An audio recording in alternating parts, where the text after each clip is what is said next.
Good morning, my brothers and sisters. Welcome to the book of Hebrews with me and be with me. We're in chapter 11, the Hall of Fame of Faith, famous chapter, and I'm going to title today, We Have Enough. We're going to look at the promises of God, the duration of those promises, and the adversity through which that we have to have faith. So we live in a world before promises, at least before the promises are evident. Yesterday we looked at Sarah, who considered him faithful in the meantime. And the day before that we looked at Abraham, where his adverse circumstance was not knowing where he was going. So faith is how you are considering God in your world before the circumstances are clear. So not 1 inch of the spiritual real estate that's covered in Hebrews chapter 11 says, this is easy. So faith might be hard, but the circumstances that it will be experienced in and exercised in certainly are hard. So faith is applied in adversity. Write that down. Maybe even faith is applied only in adversity.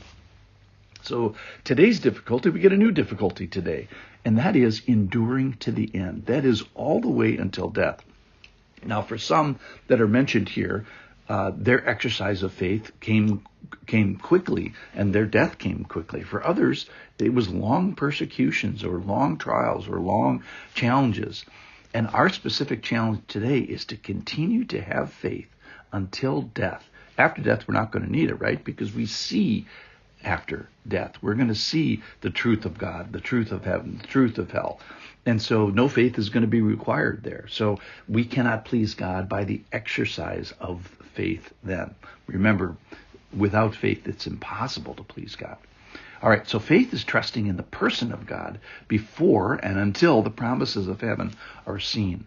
So in a sense, we're saying, I'm a stranger here. I'm an exile here on this planet. This is not my real home. I'm going to a better country where the promises are going to be fulfilled. And we're seeking a homeland. We're seeking a better country. We're seeking a heavenly home. And we're seeking the God that prepared it. Listen in. This is from chapter 11, verses 13 through 16. These all died in faith. Talking about the people here, Noah and Abraham and Isaac and Jacob and Sarah. These all died in faith, not having received the things promised, but having seen them and greeted them from afar, and having acknowledged that they were strangers and exiles on the earth.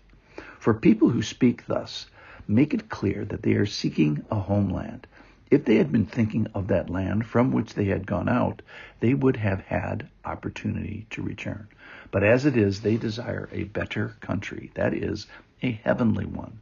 Therefore, God is not ashamed to be called their God, for he has prepared for them a city. So that's from Hebrews chapter 11, verses 13 through 16. So a couple things. One is a point from before. That is, faith is applied in adversity. Faith is applied in difficult circumstances, and maybe faith is only applied in adversity. So I was just thinking, like, hey, what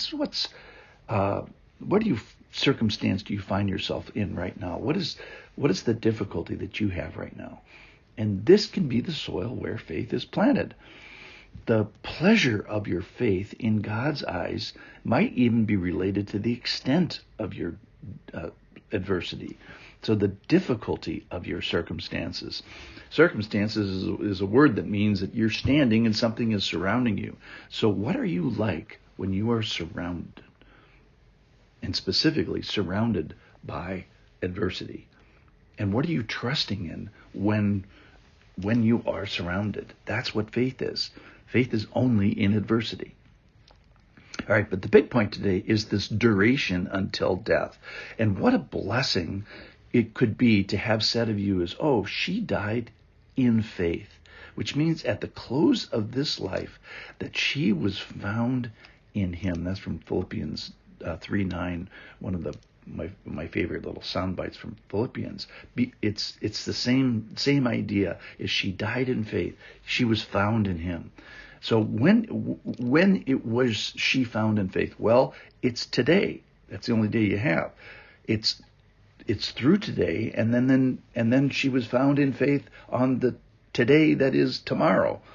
And then she was found in faith on the today that was her last day. So faith is to have a duration until death. And then the last point here is that we have enough to hold on to. So these promises are not unholdable. When we say we do have some glimpses of these promises, we have some information to hope in. So God is a promise. So what do we have on just from today's passage? What do we have to hang on to? Number one, that God is a promiser, and we have the promise maker that we can hold on to. Number two, he's a promise speaker. He's given us some promises. Now, we don't have them in possession yet, but we can kind of see them from afar, and we can greet them from afar. So we don't have them yet. We don't possess them yet, but they're near enough that we can trust them, to believe in. They are close enough, not yet to touch, but close enough to have confidence in. The other thing I notice is that we are his people of promises. We have the people. There's a plurality of people here. So you are not the only one waiting and seeking this. We have a whole body of other people, podcast listeners and church members. The whole church is hoping on these promises and having confidence in these promises along with us. Then the other thing is we're going home. We are on the homeward bound journey. You ever go on a sort of a long trip and you just can't wait to get home? Well, that's the same sentiment that is expressed here. We have the comfort and anticipation of a homeward bound journey. That's what we're on here. And we're going to a better country. This, make no mistake about it. Nobody comes back and complains. This is a better country that we're heading towards. God calls us his own in the meantime. So we have this ownership of God. So he's prepared this home. So not only do we have the promise maker, the promise speaker, the promises that are close enough, the people of the promise, the homeward bound journey towards that promise, and then we have this promise that it is prepared and architected by God.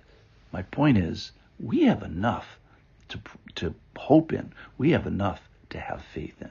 Thanks for listening.